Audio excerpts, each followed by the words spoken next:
सभी को तहे दिल से धन्यवाद छात्रों का आवाज़ उठाने के लिए।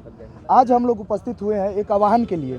सभी चीज़ों पर भाइयों ने बता दिया है। मैं बस आप लोगों से इतना कहना चाहता हूं कि 24 घंटा का समय है और हम अपने अभिभावक माननीय नीतीश कुमार प्रदेश के मुखिया से आग्रह करते हैं, जो 30 तारीख को हम लोगों ने महाजुटान का आह्वान किया है वो रुक भी सकती है अगर आप प्रयास करें तो। हम चाहते हैं कि हमारे 5 शिष्टमंडल जो हैं, 5 व्यक्तियों के डेलीगेशन से आप मिल ले। आग्रह करते हैं हाथ जोड़ करके कि माननीय मुख्यमंत्री मिल ले। हमें इस आंदोलन की ज़रूरत नहीं है। हम 40 दिन से धरने पर बैठे हुए हैं, भूखे प्यासे मर रहे हैं। हमको किसी की ज़रूरत नहीं है। आप राज्य के मुख्यमंत्री हैं, आप क्यों नहीं मिल रहे हैं? हम सभी छात्रों ने आपको वोट किया है, आपकी सरकार बनाई है, आप हमारे अभिभावक हैं। हम चाहते हैं कि आप हमसे मिले।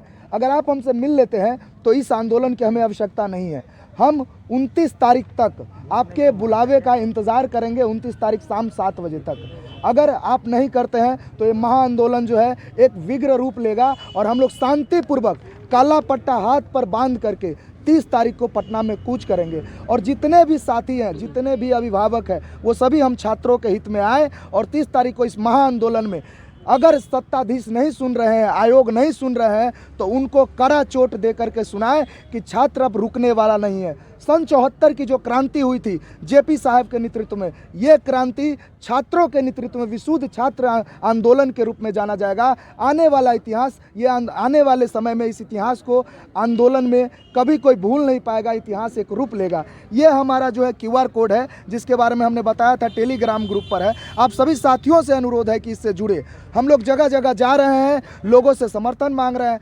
हर पार्टी ऑफिस में गए, जदयू ऑफिस में गए, बीजेपी ऑफिस में गए, हर प्रतिनिधि के पास गए, लेकिन किसी भी प्रतिनिधि ने हमारी बात नहीं सुनी। जबकि लोकतंत्र में यह कहता है कि with the people of India लिखा हुआ है हमारे संविधान में कि अगर एक भी व्यक्ति अगर अनशन पे बैठा हुआ है तो उस व्यक्ति का बात सुना जाए। आज 40 दिन हो गया है, हमें सुनने वाला कोई नहीं है, हमसे मिलने वाला कोई नहीं है। राज्य के हम अपने मुख्यमंत्री से कहना चाहते हैं कि आप हमसे मिलिए। क्या चाहते हैं आप? एक बच्चे आत्महत्या कर लिया है, एक बच्चे रिजल्ट आने के बाद आत्महत्या कर लिया है, एक बच्चा भागलपुर में आत्महत्या कर लिया है। क्या चाहते हैं कि जो 51 लोग हैं, सत्याग्रह के लोग हैं, वो भी आत्महत्या कर ले? अगर मैं फिर से आपसे कहता हूं कि आप आइए और बच्चों को सुनिए। हम नहीं चाहते री एग्ज़ाम, हमको नहीं चाहिए री एग्ज़ाम, बस आप एक बार मिल लीजिए। हम जिद नहीं कर रहे हैं आपसे री एग्ज़ाम की। अगर आप हमसे एक बार मिल लेते हैं तो हम पूरे सदस्य जो है अपना आंदोलन समाप्त करने के लिए रेडी है। लेकिन अब डिसीजन मुख्यमंत्री जी को लेना है। आप लोग जैसा जानते हैं, एक बात बताना ज़रूरी है, हम लोग चीफ सेक्रेटरी साहब से मिले, राज्यपाल से मिले, सभी को हमने अपना ज्ञापन दिया, लेकिन आज तक उस ज्ञापन का कोई भी जवाब हमें नहीं मिला, जो कि मिलना चाहिए। सूचना के अधिकार के तहत, चाहे जिस अधिकार के तहत हम देते हैं, मिलना चाहिए। मैं बस इतना कहता हूं कि 30 तारीख को सभी से आग्रह है कि 30 तारीख को पटना में महाआंदोलन के जुटान में आप लोग आइए और छात्र युवा का साथ दीजिए। अब राम जी कुछ बताएंगे। हम यही कहते हैं कि आयोग जो है अपना इंटीग्रिटी खो दी है और संसद, सड़कों, आयोगों का नाम नहीं होता है देश।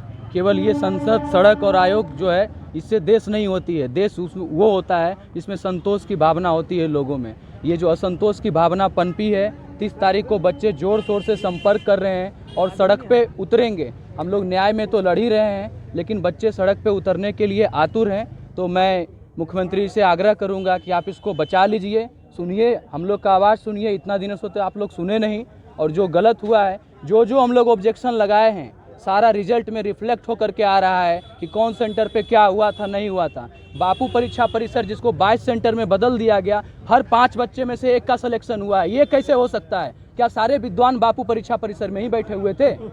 तो मैं यही कहना चाहता हूँ कि आयोग का जो जितना भी जो छल प्रपंच जो कर रही है, इस तरह से तोड़ मरोड़ के जो प्रेस कॉन्फ्रेंस किया जा रहा है, इसको ढूंढने का जो है समय आ गया है। इसको गंगा जल से साफ करने का समय आ गया है। बड़ा आंदोलन का स्वरूप होगा 30 जनवरी को। अब देखते हैं, अगर मुख्यमंत्री जी सुन जाते हैं, आयोग अभी भी अगर समझ जाती है तो फिर तो हम लोग ले लेंगे, क्योंकि हम लोग क्रांति थोड़े चाहते। अब तक आप लोगों ने जितना बार भी आंदोलन किया, सड़कों पर उतरे, आपके ऊपर लाठियां चली है, क्या लगता है इस बार भी प्रशासन आपको? फर्क नहीं पड़ती है। वही तो बोले, संसद, सड़कों, आयोगों का नाम नहीं होता है देश बनता है लोगों से, ना ही कि पुलिस प्रशासन और संसद में बैठे लोगों से। जो भी जिसको भी हम लोग भेजते हैं, एक एक वोट मिल करके भेजता है, छात्र हो चाहे कोई हो। देश का जो शेयर होल्डर है, प्रत्येक स्टूडेंट है, प्रत्येक लोग हैं, उसके बूढ़े बच्चे हर लोग हैं।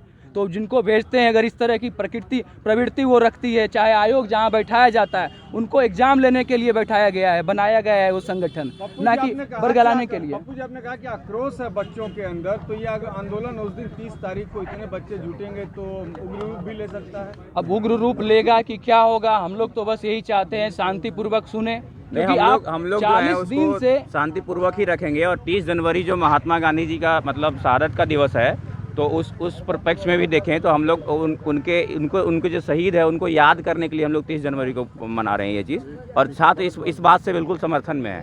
बिल्कुल, धन्यवाद। हाथों में जैसे आपने पूछा कि उग्र रूप नहीं लेगा छात्र, हाथों में कल्ला पट्टी बांधे हुए नजर आएगा आप लोगों को। अब प्रशासन को देखना है कि शहीद दिवस के दिन वो क्या निर्णय लेते हैं। हम आपको हाथों में कल्ला पट्टी बांधे हुए नजर आएंगे। धन्यवाद, आप सभी का बहुत बहुत धन्यवाद। चलिए, तो देखिए किस तरीके से जो अभ्यर्थी थे उन्होंने बड़ा ऐलान किया है। एक थंबनेल बनवाओ। अभ्यर्थियों ने ऐलान कर दिया है 20 जनवरी को प्रोग्राम